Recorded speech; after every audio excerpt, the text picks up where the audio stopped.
Bugünün gözəl gəlinlərindən biri də Aysu xanım oldu.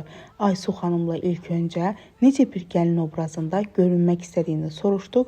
Dedi Adel xanım, saçlarımın qətiyyən açıq olmağını istəmirəm. Saçlarım yığım olsun ən əsası.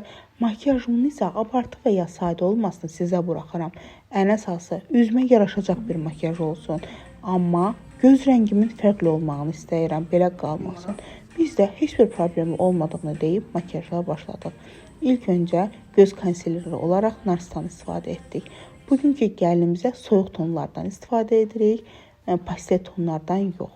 Və gözəl, işıltılı, amma göz üstü çox abartı olmadan gözəl bir göz makyajı edirik. Laynerlə göz makyajımızı tamamlayırıq.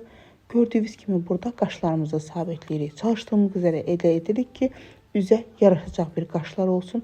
Çünki qaşla göz ən əsası bir-birini tamamlayan əsas görünüşdür. Və ondan sonra da keçirik mənim vazkeçilməz tonal kremim olan Krolyana.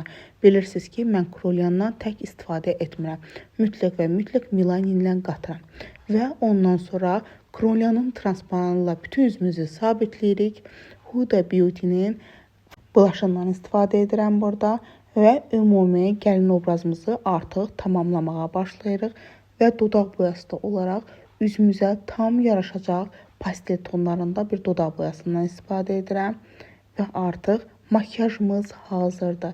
Gəlinin ümumi dəyişim obrazı həqiqətən mükəmməl oldu. Saç və makyaj bu qədərmi bir-birini tamamlayar.